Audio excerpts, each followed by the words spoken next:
pastry is the same technique whether I'm going to make a pie dough, a tart dough, a quiche dough, biscuits, scones, anything like that whatsoever.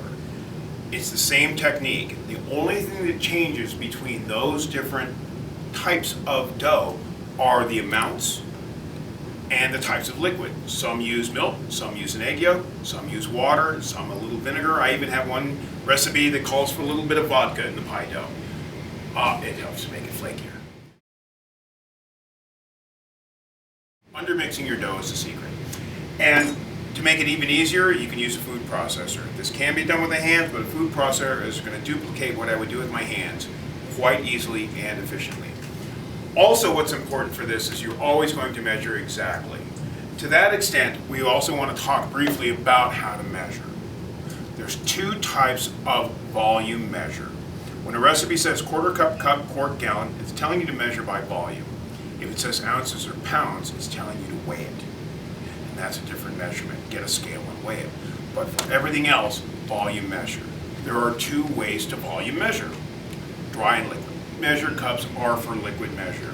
Anything that's a liquid, you can let gravity help you out. Fill to the line you want and go. If you overfill, you can always pour a little bit back out.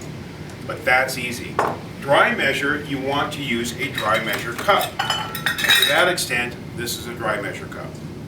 Now, we all know that a lot of recipes call for sifted flour, and sifting can be a drag because I never know where my sifter is in my house. It's always where I think it's going to be and it's never there. For basic work with pastries, all you need to sift basic flour is a whisk.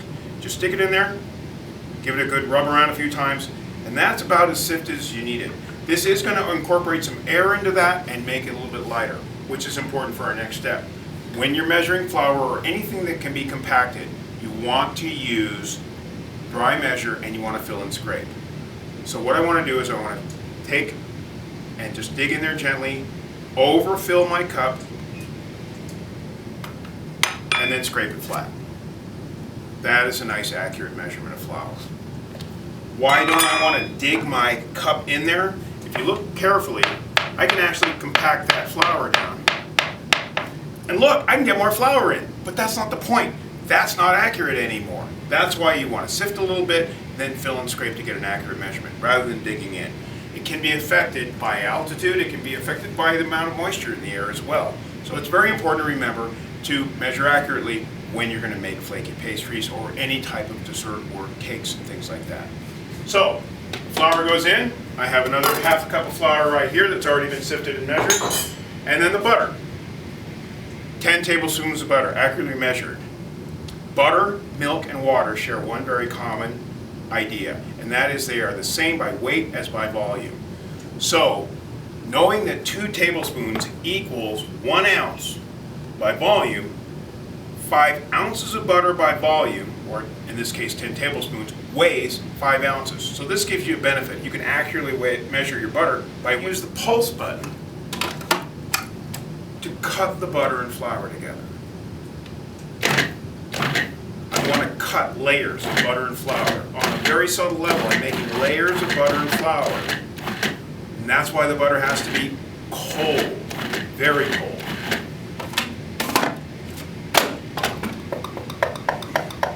If you look inside there, you'll see that I've got some butter. It's almost smaller than it was already. This is almost done. I've still got some fairly large chunks, but what I'm really trying to do is get the butter the size of peas. That would be a good image to have in your head. And that's as far as you want to take it. If you overwork the dough, you'll have shortbread cookies. And now we're going to add the water, or as we like to say, hydrogenate the dough, which means add water. So all I'm going to do is I've got ice cold water measured accurately to 1/3 of a cup. Pour it in and pulse. I'm simply going to run that machine until I see that dough start to clump together. When it's clumping together, that's as far as I need to take it. Take the blade out.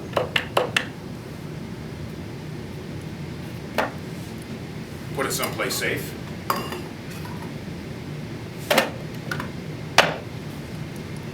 And turn it out onto your board. Now, you're going to flour your board lightly, But again, just think of it like Denver water. Just use what you need. Doesn't really look like dough, does it? We're going to take our bench scraper. Make sure we get all this extra butter in there.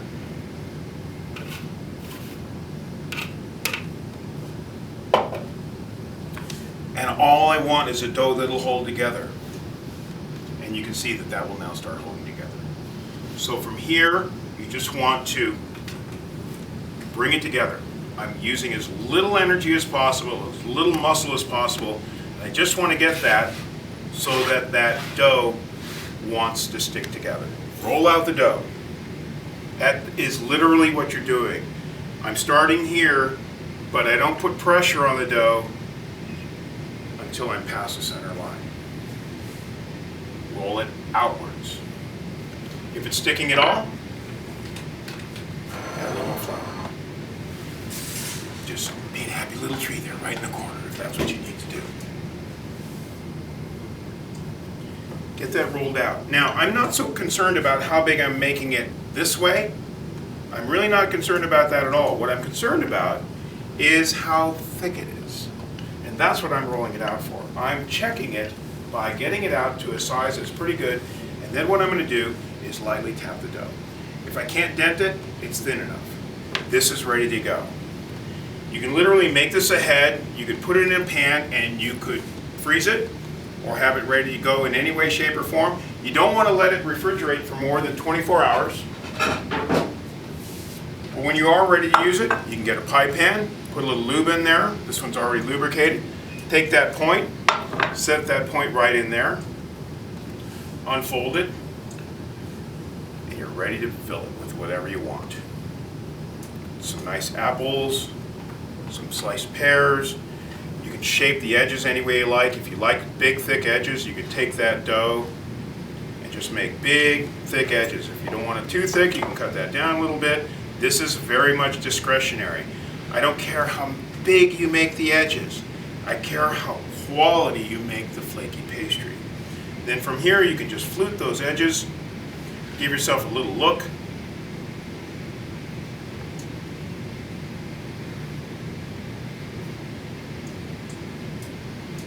That's just the thumb pinching the other fingers to make what's called a fluted edge.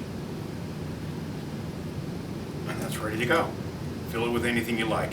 If you need some ideas on what to put in for pie filling, come to the class. We'll show you all kinds of delicious things that can go into a pie in our fall and holiday pies class. We do pie seasonally here because there's different pies for different times of the year. Again, that can be frozen or it's ready to fill. At this point, you're either going to bake it all the way and fill it with something that's already cooked, blind bake it, meaning cook it halfway and fill it with something that takes half the time to cook as the dough, or if I was making an apple pie, I'd fill it just the way it is and get it in there because the apples take as long to cook as the crust. Three options: fully baked, blind baked, raw and ready to go. And again, if I was making a quiche, I'd do the same thing. I just use a different shape. If I was doing a tart, I do the same thing. I just use a different shape.